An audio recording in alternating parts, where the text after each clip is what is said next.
Alright, so another disorganized video. We're in the Tahoe right now. The EGR delete, which I don't need, came in for the Corvette, but what I do need is these plates, because we're deleting the secondary air, mostly because I broke it. So I got these. They came with gaskets. It was like 12 bucks on eBay with shipping, so pretty good deal, I think. Definitely beats trying to make them myself, so we're gonna go put these on. I already went ahead and I took out the factory master cylinder, just one clip and a twist. It's dripping brake fluid everywhere, but it was rubbing a bit, as you can see. So I'm gonna go ahead and get the clutch pedal assembly out and get ready to drill holes. So once you have the master cylinder out and you have the fucking cover off the bottom, you gotta finagle yourself under the dash, and you gotta look for 3 nuts on the clutch assembly, which I think I see. Yep, here's. Let me flip this over. God damn it! I should have done this with the seat out.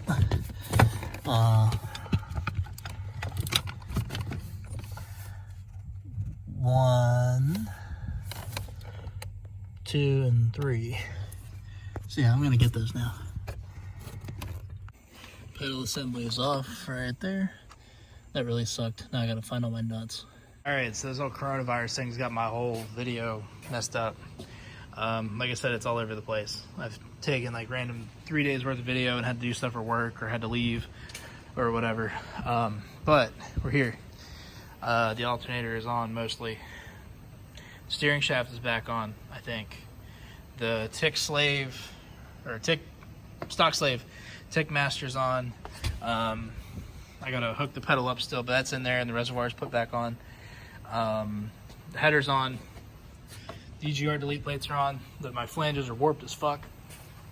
But what are you gonna do? Just gonna have to roll with it. I got the low side AC line back on, at least, you know, in this half, and the dipstick back in.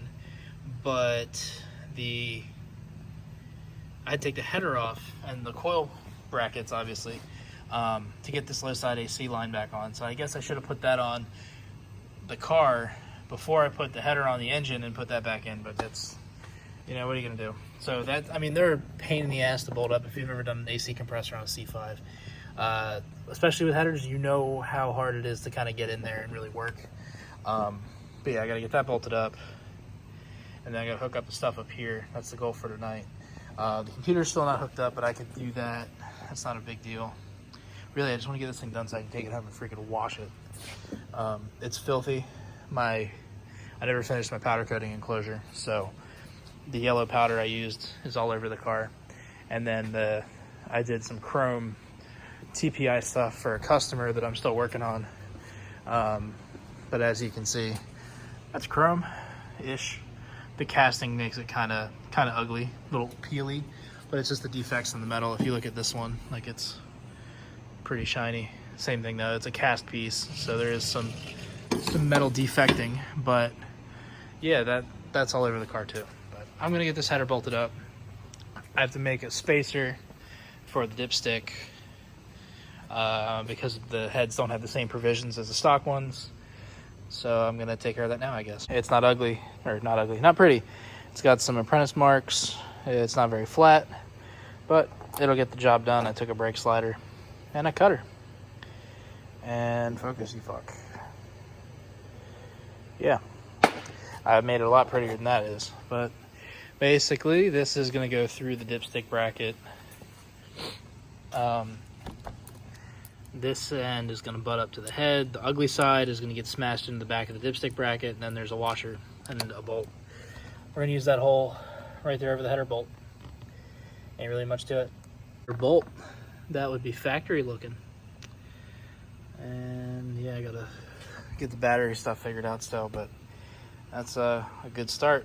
I'm going to finish the alternator on that side, make sure the steering shaft's good, and then probably get under the dash again and finish the pedal up. I never hooked the actual pedal rod to the pedal because I had to figure out how I was going to adjust it.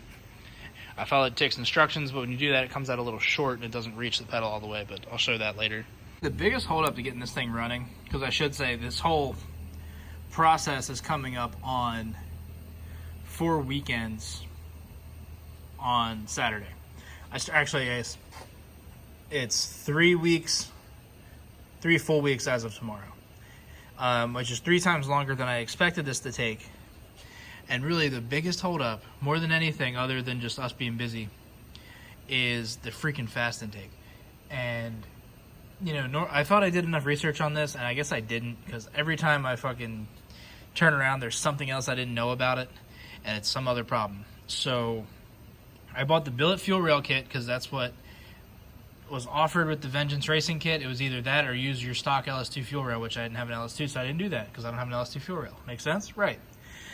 And the LS2 fuel rail was the same price as the billet fuel rail kit, so I figured, okay, why not go with the billet kit? And then I had to buy their fuel line kit, which was cool. And then I looked at it and I was like, this is never going to work. But I waited, we put it in the car, and their fuel line kit is nowhere near where it needs to be. Nowhere, not even a little bit close. So next thing you know, the fuel line, the Quick Connect fuel line that goes from here, there's no way it was reaching up here where they wanted to feed. And then to top it off, since this is a C5, there's nowhere near enough clearance back there for the crossover. So as you can see now, even just the wiring harness, because of how much higher it is hitting the cowl. And if you look closer, you can see where my fitting was hitting before I shaved it down. I had to take the fitting and grind it, and grind it, and grind it, and grind it until it fit in there. And I have about 2 blonde ones worth of space on this side. So then we move the feed over here. So the feed is here and it runs down over the bell housing, and as you can see, this one is also extremely tight. And the fuel line runs down and around, and we were going to tie it into the Quick Connect, but the $40 Quick Connect fitting I bought from Fast doesn't fit the one on the C5. The one they say is supposed to fit doesn't fit because it's a coated fitting, I guess, for ethanol or whatever. So that doesn't work either. So now I have 2 options, which I already know what I'm going to do, and I already did. I ordered another fitting. I could have put the stock braided line back on, you know, like that, and kinked it this way and tied it into the fuel line there with this AN quick coupler, you know, this end of it, the male end, and put this on and just plugged it into that. You know, that could have worked, but that's ugly. And then you just have a big loop of fuel line and 2 Quick Connect fittings, which is 2 different points of failure rather than just one. But that's how it was in the factory configuration, and I don't know. I just bought a new fitting, and maybe it'll work. Really, ideally, I would like to trim this back somehow and put the Quick Connect like down here and just run it straight over. But that's not going to happen. I'm just going to have to live with that. I want to make like a tray that's on an angle to direct the potential fuel away from the nice flaming headers and put it somewhere else. But I think about it, I made a whole video about this intake and how much it sucks. Like, it's been the biggest holdup by far. And then I bolted the intake up and realized the middle holes, either the middle holes on the intake are drilled wrong or the middle holes on the heads are drilled wrong. But this hole on both sides is a problem. So, I don't know. So, as I think I mentioned in the last video, I got the Elite Engineering tunnel plate installed. I picked this up secondhand on Corvette forums for like 80 bucks. I know I'm missing a bolt there, but yeah, I think I paid 80 bucks for it or something. It's ceramic coated and it's much thicker. Like, you can see the girth there compared to the stock tunnel plate. Should add a little rigidity and keep the inside of the car a little cooler. But yeah, now that I'm under here, I forget what I was going to do. I was going to take this air pump off. The air pump is bad, and I'm going to replace it later because they're on back order. Wink, wink, nudge, nudge. Yeah, I'm going to take that off. Air pump out, and I deleted the HID ballast that I don't need anymore. I got to put this cover back on. Plug that vacuum line right there. Not that I know where it goes, but yeah, that's kind of where I'm at. So I gotta put this cover back on. I gotta put this cover back on and bomb this with some brake clean, and then make a phone call, and then get back to it. We gotta put the fucking computer on. That's like the thing I keep forgetting to do is the computer. I gotta leave this panel off because I'm still trying to fix my AC, which has not really worked well since I got the car. So that's what's going on here. Just cleaning up more shit that I should have cleaned before. Yeah, buddy. And 6 cans of various parts cleaners later, and I have a relatively clean subframe. It was only like $20 or something. I don't even know how much the shit costs anymore. So that's gone.